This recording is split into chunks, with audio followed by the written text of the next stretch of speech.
وشويستي خواه صلى الله عليه وسلم لحديثي صحيح ترغيب هاتو الزور ترسناك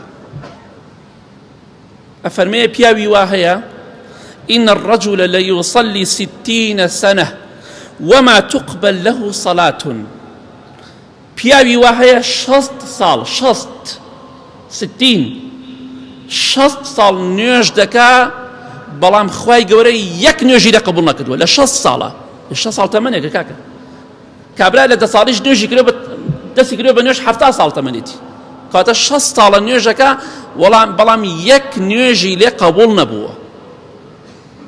ئێستا تۆ ڕۆیتە دائیرەیەکەوە، ڕۆیتە زانکۆیەکەوە، ڕۆیتە شوێنێکەوە، مەرجی قبولبوون هەیە.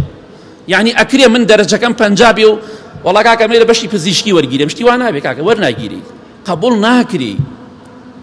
ناکرێ من 50 و 60 مەبێ وەڵا کاکە هەندەسە مەوێ. ناکرێ کاکە ئەندازیاری شمولی تۆ ناکات چونکە مەرجەکانت یان نییە.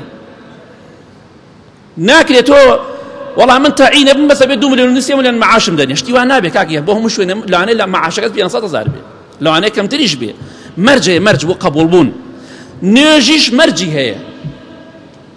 6 ساڵ نوێژ دەکات پیاوێک یا ئافرەتێک بە هەمان شێوە یەک نوێژی لێ قبول نەبووە، بەڵام بۆچی پێغەمبەری خوا فەرمی صلی الله عليه وسلم لعله يتم الركوع ولا يتم السجود وبالعكس. چۆن لەوانەیە ڕکوعەکەی بە جوانی بەرێ بەس سەجدەکەی بە جوانی نابات، یاخود سەجدەکەی بە جوانی ئەبا ڕکوعەکەی بە جوانی نابات. کەواتە ئەگەر ڕکوعەکەت بە جوانی نەبرد یا سەجدەکەت یا لە بینی سەجدەکانە پشتت بە جوانی ڕاست نەکردەوە یا لە ڕکوعە بە جوانی نەچەمایتەوە و نەوەستایت، نوێژەکەت قبول نابێ ئەگەر 1000 ساڵ نوێژ بکەیت. کەواتە ئاگاداری نوێژەکەت بە. نوێژەکەت لە قیامەتە محاسبە دەکری لەسەری. ئەمە کارەساتە ئینسانێک 6 ساڵ نوێژ بکە خوا نوێژێکی لێ قبول نەکات. ڕکوعەکەت سجودەکەت بە جوانی بەرە و لە کۆڵی مەکەرەوە، چونکە ئەگەر لە کۆڵت کردەوە دڵنیا بە خۆش لێت قبول ناکات. مەرجی قبولبوونی نوێژ لە تۆدا نییە.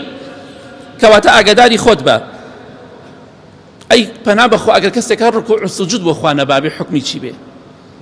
ئەوە تاوانەکەی زۆر گەورەترە. کەواتە ئاگاداری خۆت بە. برای بەڕێزم، خوشکی بەڕێزم، نوێژەکەت بە جوانی بکە بۆی ئەو تەمەنی کە ماوتە نوێژەکانت خوا لێت قبول کا بیکاتە هۆکارێک بۆ چوونە بەهەشتت.